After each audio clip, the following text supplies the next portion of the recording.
We shouldn't be worried that it says might not be fully recorded.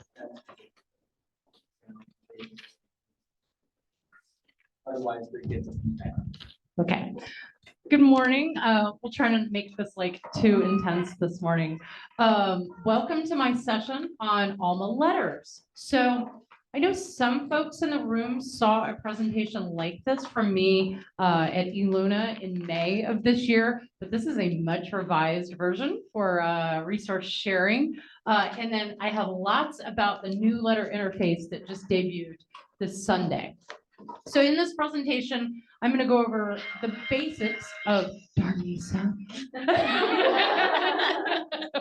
of Alma letter structure, but I want to give you suggestions and tools to use in your own letter improvement to make letters easier for you and your staff to use and to have them make more sense to your patrons. So this presentation has a lot of detail. The slides will be available shortly after the conference on the conference wiki. We'll have a recording. So I'll be speaking for about the next 30 to 45 minutes, and then we'll have some time for questions before the next prize punch. So I wanted to give you some context of my own Alma letter experience. I am the systems librarian at Cal State University Northridge, better known locally as CSUN. I tell you this as I'm not someone that works in circulation or access services or interlibrary loan, but I do work very closely with those areas, and I'm very passionate about resource sharing in libraries. I've personally been working in Alma and Primo, and then Primo VE for 5 years, and then about 1.5 years in Rapido. I've not only done letters for CSUN, but 2 other Cal State libraries, and then I've consulted with a lot of other libraries on their letters.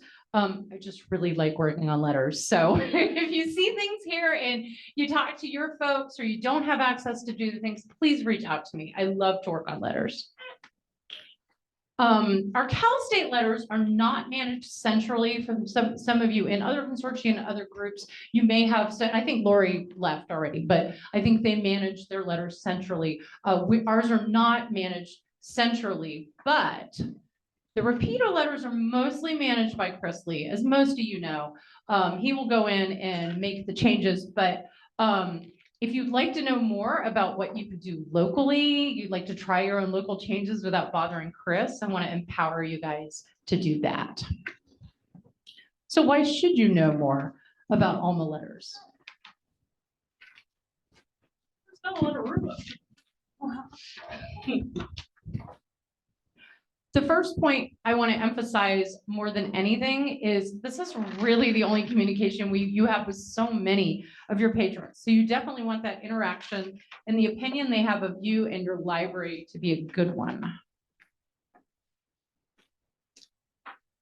Perhaps you've been in Alma a while, but you are actually not a patron of your own library, meaning you don't check out items from the library yourself, and that's okay. Also, your staff might not see the letters that actually come from their desk. So they support the desk, but then somebody comes and brings a letter to them and they've never seen it.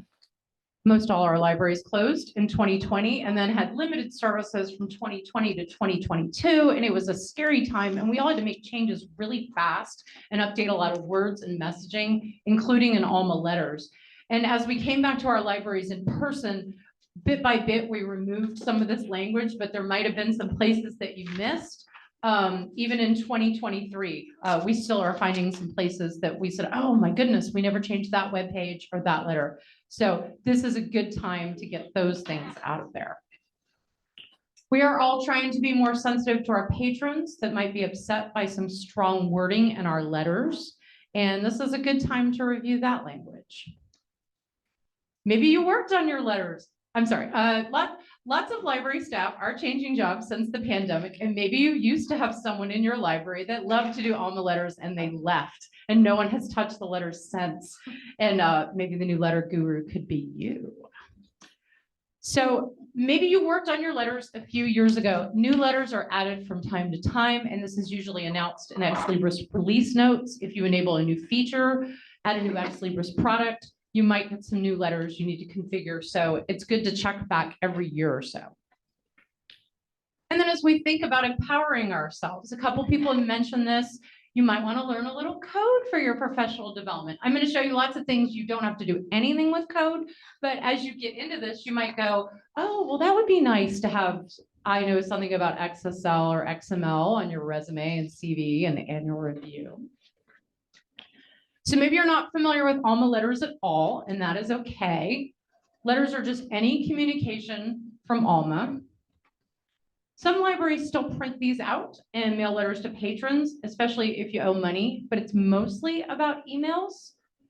Except in resource sharing, where there are some of the letters you can use as printed labels to wrap around a book or share information for staff and students to go look for things in the stacks.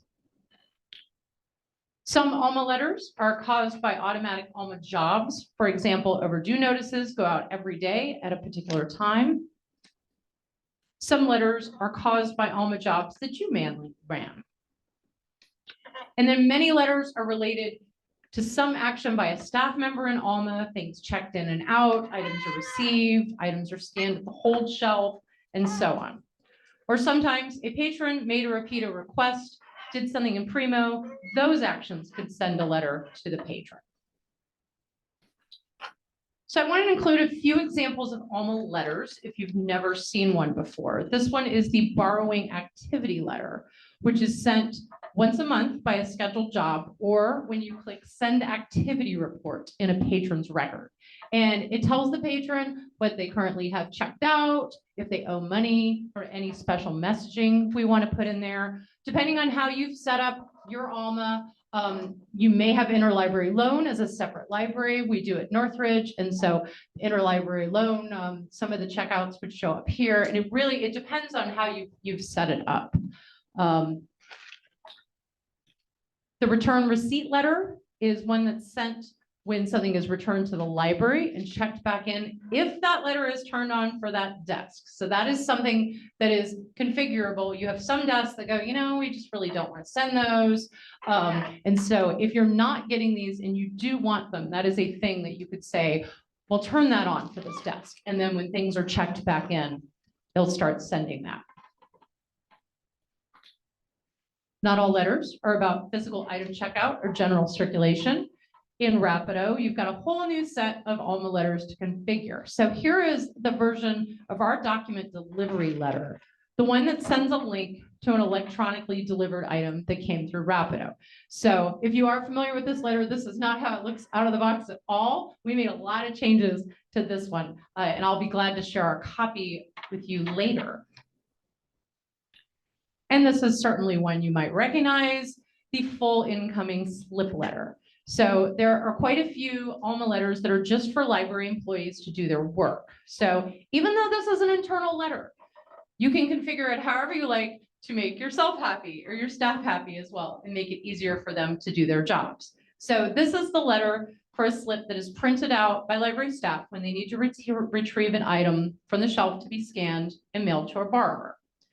So one thing that can be really confusing about letters in Alma is the name of the letter inside of Alma might not be the same as the subject of the letter and the letter of what it's called in Alma. So you'll want to keep that straight when you're trying to figure out what letters you're actually trying to update or to tell your systems librarian to change them. So in this case, this letter in Alma is called full incoming slip letter, but the subject is resource sharing lending slip by default, just right out of the, so we didn't even change that one, but that's what it's called. And so it's nice to have a list of like, okay, well, we call it this, but it's this inside of Alma. So you'll find the right place.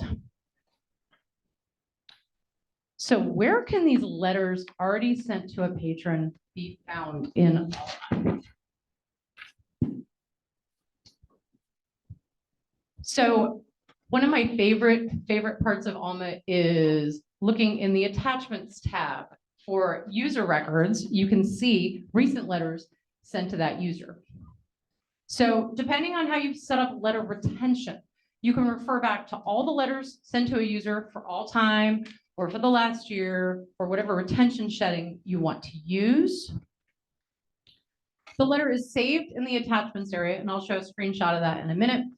In the format it was actually sent. So you can make some changes to your letter configuration and the letter is still saved in the user record the exact way you sent it whenever you sent it. And so this history helps. The days of, I never got that bill, I didn't know when that was due. You can tell, you can actually resend the thing that you sent to them, say, oh, we actually sent you here, you may have missed it. They can always still claim a spam filter or that they never checked that email address, but it's nice to have some backup that you did let them know things. Some sad news to share is you can't use Alma Analytics really with anything related to letters. Natalia will be talking about analytics in our next session to find out how many letters were sent and to whom. That would be nice information to have. All right. So if you haven't seen it before, you have all these tabs in a user record. There's the one that has attachments, and it has all the letters that are sent. And especially if you're someone that sends a lot of letters, you can see a lot. I was testing something here with check in and check out. And so all these went into my account. And so if you want to go and look at any of these, if you just use the ellipses on the side there and then just say view, it will look like, oh, lost.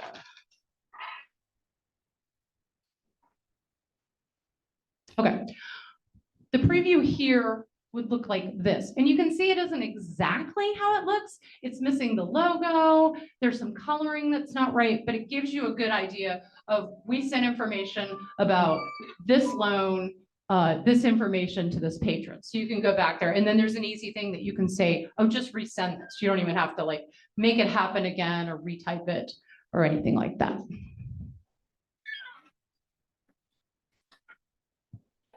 So that's how you can see the history of Alma letters sent to a particular user in a user record, but how do we actually configure this? So here's the path that you can use to get to letter configuration inside of Alma.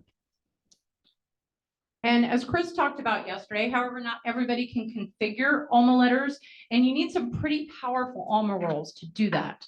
If you have either the letter administrator or the general systems administrator roles, you are good to go. If you don't have either of those, you could at least ask your systems librarian if you could have access to the letter administrator one. It's still powerful, but it's less powerful than this one. There's no granularity on these. You can't say that someone can edit one letter and not another, which is kind of a shame for resource sharing, because I'd like to say, to folks, well, okay, you can work on these 10 or whatever. So that is a limitation. So when you go to letters configuration, this is what you see. And this is a place where a lot of people run for the hills. Right now, there are 137 different letters. I think it's different depending on what products you have in your system, but that's kind of the number there. But you don't need to worry about all these letters. So let's take a closer look at some of the letters and their configurations. So I mentioned retention a bit ago, which is how long you want to keep the letters in the patron record on the attachments tab. And so you can leave this blank, and it's per letter of how long you want to keep these. If you leave them blank, it keeps them forever. You could say 365 for 365 days. Something like billing notices, you might want to keep those forever, but something like loan receipt, maybe not. You also see a column here called channel, and you don't really have to worry about that one. You're really going to, anything that's channel email is something sent as an email or a printout. SMS sends a text. There's not too many of those, but when you kind of look at the whole thing, oh my goodness, there's so much stuff. Webhook is somebody's wrote a little program that when there's some action like a request, it runs some special code outside of Alma and Primo, and then it comes back. And so you really don't need to worry about webhook or SMS. Enable versus disable. I find it useful to disable letters I know we don't use in our system, just so I don't think I have to update them whenever I'm doing big changes. during the pandemic when we had to do everything really fast. I would have liked to know like what letters I could ignore. And then yes, I think some of you guys went through this where you may have the name of your library changed at the last minute. And we had the name of our library changed from a name that they did not want anymore. And it was, you know, December 22nd or something. And they've changed the name of the library and we had it in so many letters. And so it was nice to be able to look and go, okay, what's enabled and what's disabled? And it made it go a little faster. Patron-facing letters are ones that go to the patron. And we're going to be talking about letter customization today. This column will let you know if anyone at your site has ever customized that letter. And then you can see their Alma ID if you're not sure who it was, and maybe they can tell you why they updated it if they remember. So looking back at what I just showed you and the 137 letters, here's some, there are filters to call me. So at the top of the letter configurations page, you'll see you have a few filters to choose from. You can filter by enabled or not, patron facing or not, what channel, and if that letter has been customized. If you want a quick way to start, I would just focus on the patron facing ones. That already gets us down to 83 letters. So we've gone down 54 letters that we don't need to worry about. And then you could limit to those that are enabled on your system, limit to channel email, and then it's a manageable 49 letters. That's still a lot. You don't have to worry about all of them, but it's a way to bring it down and make it a little more manageable. So when I was preparing for this presentation, I was like, well, what are all the letters that relate to Rapido and resource sharing? And it's not so easy to figure them out. I do have a link to what they could be. These are just some of them. And you see some of them have resource, some of them have resource sharing in the name. One has document delivery, but things like full incoming slip and query to patron, which Nikki talked about yesterday. There's a lot of letters and they're being added all the time. So you can't just go in and go, show me all of the Rapido letters. These are ones where I was like, oh gosh, these are Rapido letters. We don't even use those. I wanted to put those on there. But also loan, return, and overdue letters. There's lots of stuff that shows up in relation to resource sharing in those. So those are things that you might want to look at. And so there is a link that I have on here to configuring Rapido letters that has the updated list of the ones that are related to Rapido and resource sharing. And then you can also go to Ex Libris documentation for the whole list of all the letters. And they're really good about updating their new letters and explaining them and when they happen. So as I mentioned, there is a new letter editing interface as of this past Sunday. So if you haven't seen it, and I think Chris had it on his slide yesterday, here it is. So it's going to look like this. So we're going to go into a lot of detail in just a minute, but you can see a few elements. The XSL panel on the top side, so that's the code behind the way the letter looks and behaves. The XML down here is the metadata that tells the letter what's available and what to show. So it has things like patron name, item information, money owed, the name of the letter, and all your sample letter examples we'll be looking at later are XML. And then on the right, there's a new visual panel and an HTML panel. So this will be created from a combination of this and your label. And then it will look like this. And you can edit how this preview looks. You can email it to yourself.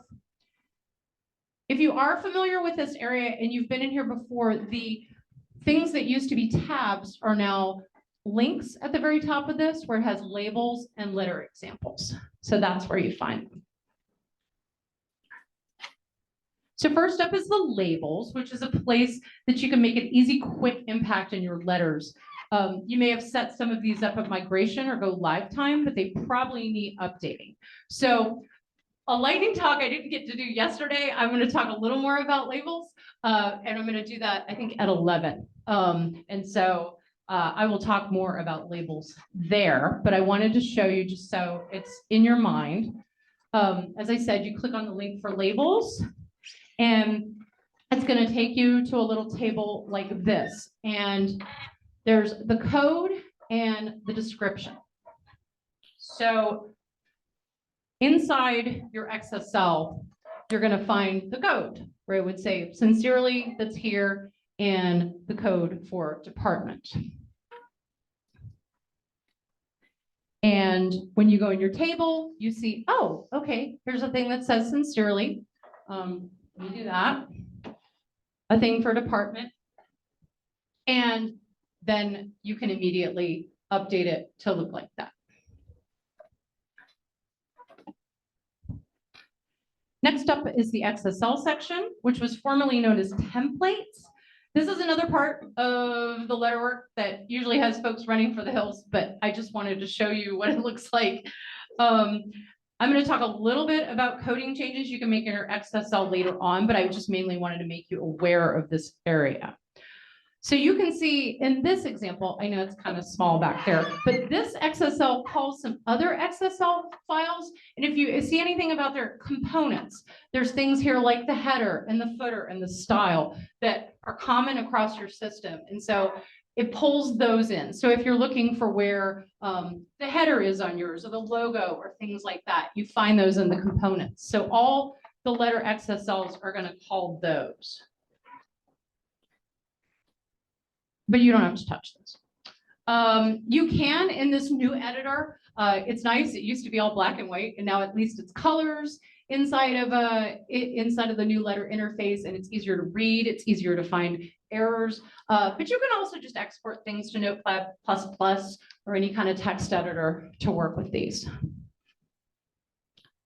If you do find other letter layouts that you'd like from other sites, you don't have to do it all yourself. So when you are in the XSL panel, if you look under the ellipses, you can see there are shared XSLs from other sites for that letter. You can just copy and paste from a text file as well.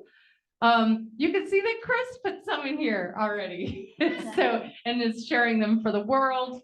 You can also contribute. This new August 6th release has a new save draft option. So you can do more tests with XSL without making everything so final. I haven't gotten to play with it much yet, but I see when I make a save draft version, it puts this watermark of draft across here. So it's a really nice visual for your testing. So the last part of letters is optional as well, but this is where you can really make an impact in your letter improvement projects. So letter examples are where you can save copies of letter XML for current or later testing. So without getting too much into the weeds, the letter templates in XSL, which we looked at on an earlier slide, but each instance of a letter is in XML format, and these are not the same thing. So when a patron makes a request from my library, Alma generates an XML metadata about the patron and the book they want and when the book is due and so on. And so here's just part of it. It's a thing that's like 500 lines long and has all kinds of data in it. So please note, if something is not in this XML, it can't be in the letter. But Ex Libris has been super open to working with us on this. We put in case and said, well, we want to put this on the letter. So please reach out to them, do a Salesforce case, reach out to Chris or whoever your contact is. We say, really like to put this in our letter. If it's in that XML, it can be shown to the patron or on the slip. If I have several different scenarios and libraries and books versus book chapters and articles, I might want to test that my formatting change is going to look okay in all cases. So it's really nice to have examples of different cases ready for testing instead of trying to make that thing happen or waiting for the thing to happen. So I'm going to talk a little bit about getting letter examples and saving them. So in order to see letter examples, you just click on the letter example link. This is what you would see. This is what you would see if no one has ever saved any letters, which is fine.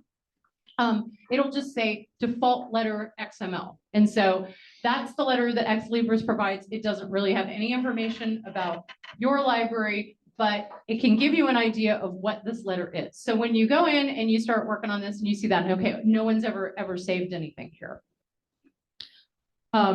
So for this letter that I was looking at, this was the lost email one. And I said, well, I've never used that one. I don't know what it looks like. And so I brought it up in the new interface. It puts it in this little small window over here. But if you click on open a new tab, then you can actually see the whole version. And again, with a lot of these previews, there might be logos and things missing like that. But this tells me, I see there's text in here that says, we'd like to inform you the item of the following research sharing request has been reported lost. And so that's really helpful. If I'm like, I just don't understand what this letter is. If you go in and you look at the default, sometimes it'll tell you what it actually was. So a letter that has lots of examples is the full incoming slip letter. So you're going to click on a letter name inside of letter configuration, letter examples, and you can go to add to from system letters. And what you'll see there, it's kind of small, but you'll see the letters that came in the most recently of that type of letter. But you have to be aware, it's only going to save the last 10 that were sent in the last 7 days. So I'm going to talk a little bit later about saving off examples and doing blind copies. If you get a letter that you really like and a scenario you want to test, like save it right away, because it might come right out of this. So that's a limitation you have to watch out for.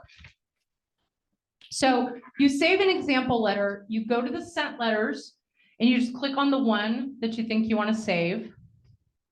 And then it'll put it in your letter exam. So this is a letter that I have a lot of examples for. So you'll see before where we just had default letter, it lists a whole bunch of them. And so it puts it there. But you do want to save it right away when you find it. Okay. So to save one of these, you just have to do the save that's at the top. If you don't save it, it isn't there. So you need to do that.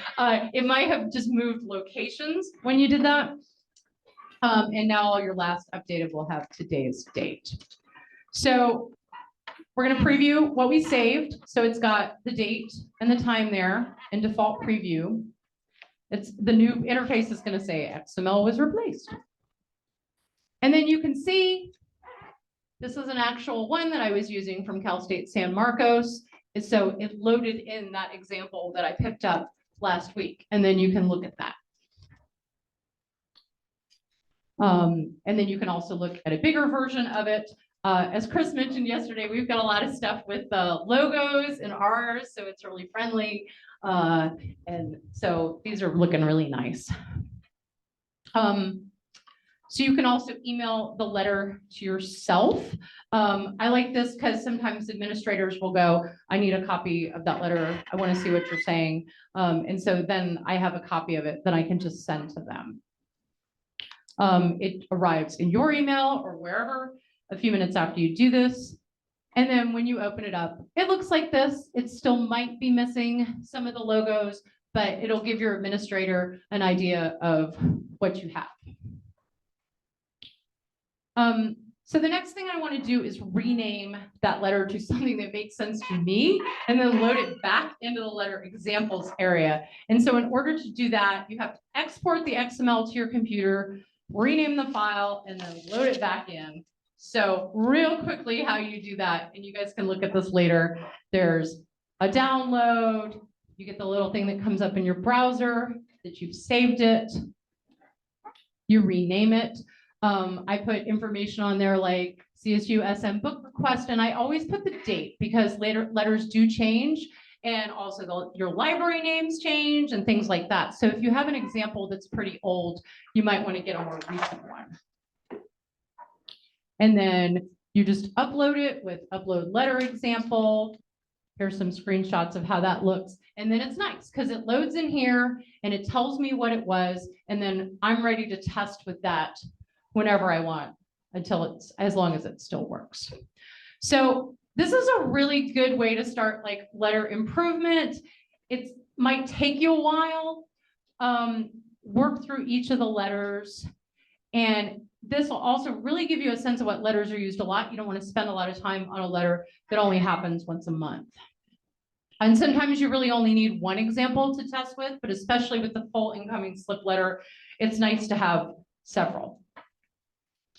So Nikki mentioned this yesterday.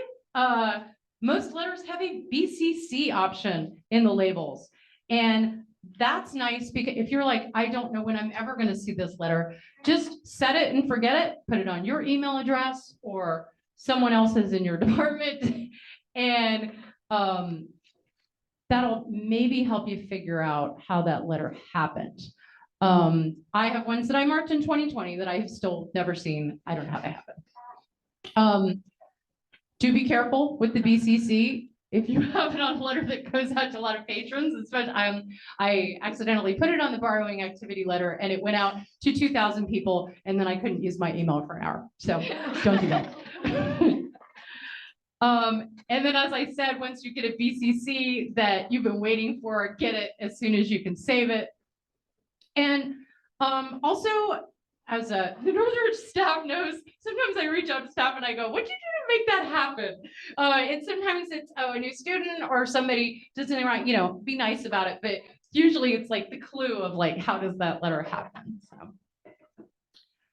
I am going to talk a little bit more, like I said, about labels later today, but I wanted to talk to you about a couple labels and ideas for things that you could update there.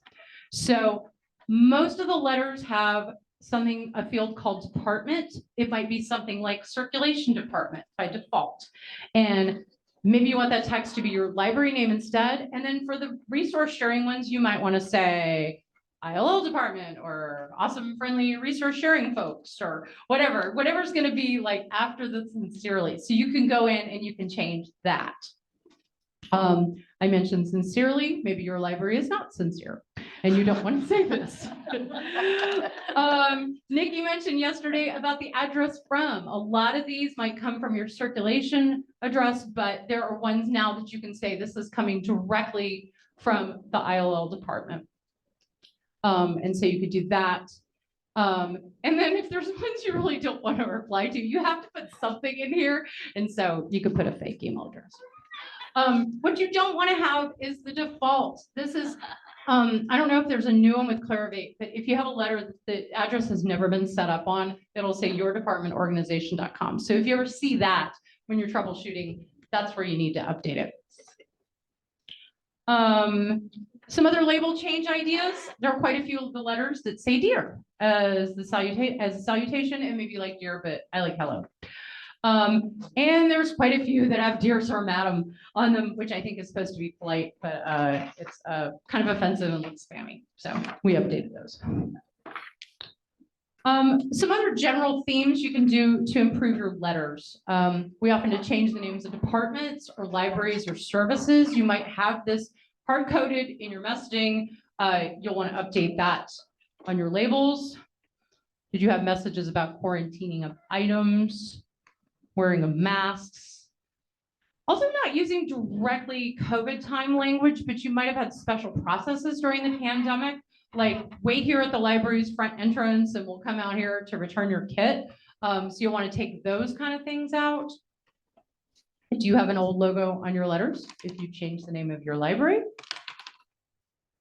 Maybe you used to only accept cash or check for fee payments and now you allow credit cards. I found the subject of our letter was cash receipt because we were only accepting cash and then we started accepting credit cards. So I just changed it to CSUN Library Payment Receipt.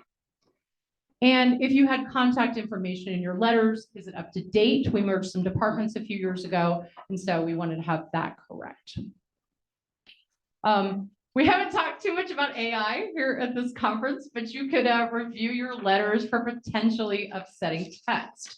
So we had text in ours that said something like, you will not be able to get your diploma if you don't return this library item. And students are stressed and getting an email like this, I might run for the hills. So I played a little bit with ChatGPT or generative AI. I said, I want to say, a hold's been placed on your account because you owe money, but nicer. And then it actually gave me some things that weren't necessarily library specific.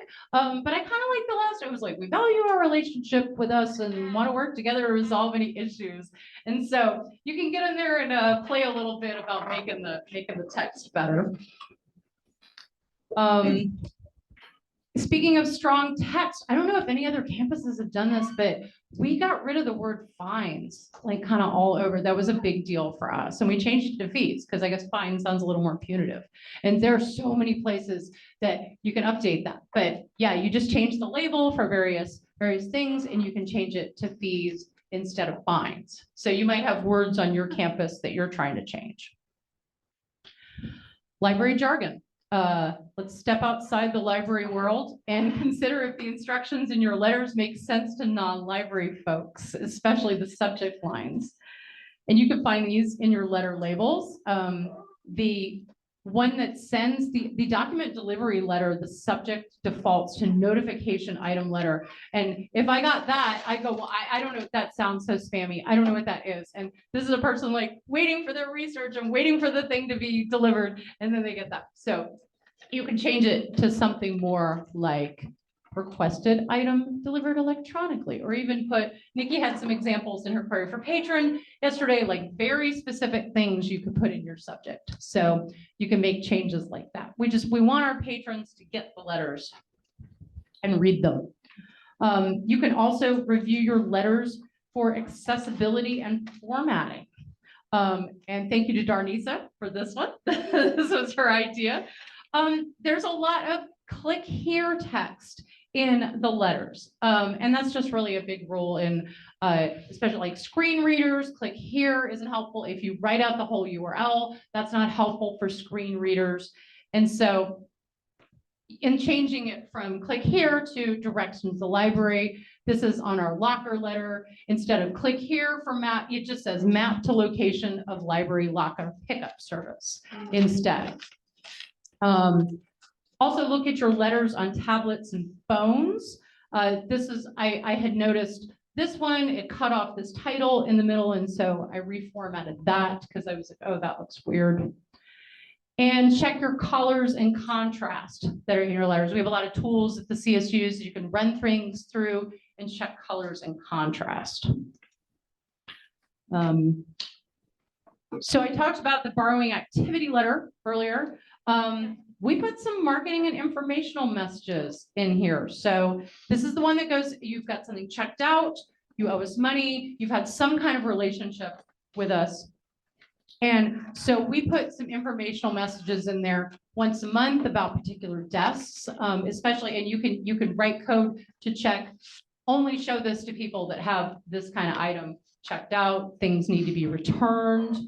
We've changed the name of our library or our department.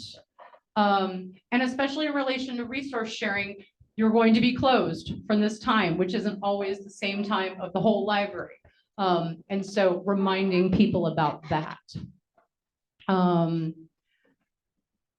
could also put links to surveys in some of your letters. This is one that we put in our return receipt letter when people return equipment. And they get this through a funding of campus quality fee, and they need to do assessment on it. And are people getting a lot out of the service? And we said, oh, okay, well, let's put a 2-minute. We even tell them, like, it's a 2-minute survey, please do it. And people do click on this, that when they return their equipment, we go, well, what did you think of this? And you could do the same thing with ILL and resource sharing and get some feedback on your service. So that's like, we have a little Qualtrics thing, and then there's that. Okay, I am running out of time, so I'm going to go through this stuff really quickly just to give you some ideas of things that you can do, and you can go back and look at the code later. When you are putting the due date and time on your letters, you can either put the time or not put the time.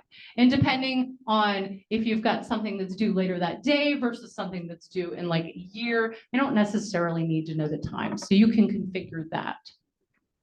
And so I have code samples in here for that. With the do you owe money, we had a message about, okay, well, here's where you go for CashNet if you want to pay your bills, and people would come to us and go, I don't have any bills. Why am I seeing this? And so it was like, okay, well, let's do something that we only show that when they owe money. And so that ends up looking like that and saying, hey, here's a link, you can go to CashNote. If you have conditions where you want to terminate a letter, we're finding this more where there's letters that are used across a lot of different libraries, and you say, I don't want to show this show the letter, which is essentially email it or print it. And what you'll see in the preview, it isn't actually an error, but that's what you want. It will say, okay, this would try to go to a patron, but it won't, and it won't bother them.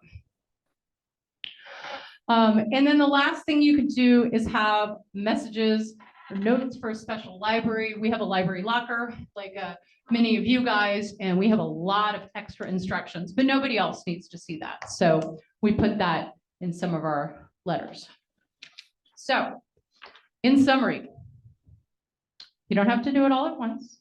There are some tips that I shared you could do in the airport or you could do in your Uber and Lyft. And so you can do little things to help your letters along, but you can also do this over months. And really every little change helps. Certainly when anybody comes to me and says, here's a letter that was confusing to someone, I want to fix that. Get your letter examples, update your labels, update your letter subjects. Look out for new letters in the release notes, and save and backup often. I have a huge list of recommended resources here that you can look at later. There's a lot of presentations on letters. There's not too many on the new one, but there was one, I think, Wednesday morning, which I haven't watched yet, but I've played around with it a lot. And a few minutes left before a prize punch. What questions do you have? Yes. I had a question about saving the patron attachments, when you can put 365 days, so it can't be saved beyond a year. Oh no, you can't. If you leave it, yeah, if you leave it blank, it'll save it forever. Okay. But some folks are just like, oh, that's a lot of, and you know, it's not like we're gonna run out of space. Are we, Megan? Are we gonna run out of space? I don't know what it is. I don't think we're gonna run out of space in the cloud. But sometimes it's sort of, if you want to limit it down to, okay, we really don't care about letters for past the last year. Or like that. Yes, Priscilla. When you're changing just one specific word, so for example, from fines to fees, since that is in so many areas, how you mentioned, is there a way to do a query for it, or did you have to search for every single letter that had that word? So in my lightning talk, I'll talk a little bit more about that, about finding them, but yeah, it is in a lot of places. So I'll show you how to search for it. Sounds good. Yes, Nikki. I just had a very quick question on letter retention on those systems job letters, you know, like the analytics report. Mhm. Do you have a, I'm just still blank. Ours is blank. Yeah, we I do. was like, Yeah. just keep it forever. We keep them forever. Yeah, and there's a weekly, if you do put them in, there's a weekly job that runs, and we'll go, oh, okay, it's been 365 days or whatever, that'll take them out. But when I look at my own account like that, I can't. Right, right. Yeah, if you work in systems, you get them for like every little report you run and everything, and it's, yeah. Yes. Customizing elements like in the XSL, like the header and footer, totally different than like working with the content of letters, right? It's it kind of looks the same. It's the same kind of XSL, and it's just a smaller file. And so instead of going to letter configuration, there's a components configuration, and you can see there's 6 or 7 ones in there. And when you go in there, and then you can go, oh, okay, this is the header, this is the footer, and then it fixes it on all your letters.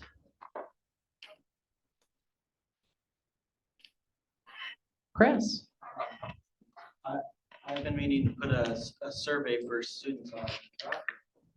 One, can I steal your code for how to put the link in for the survey? Yes. And It's sharing, it's not stealing. and copy to share on the wiki your examples of code for different things, some of which you showed it. Yes, absolutely.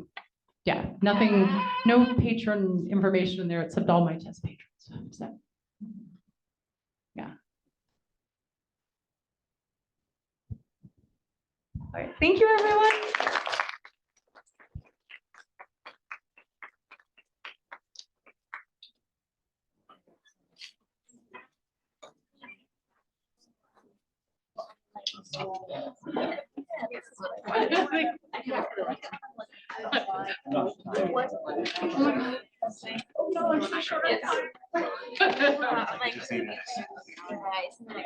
I mean, that's what.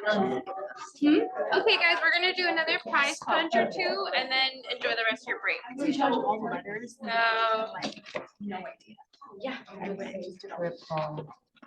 you can still claim an extra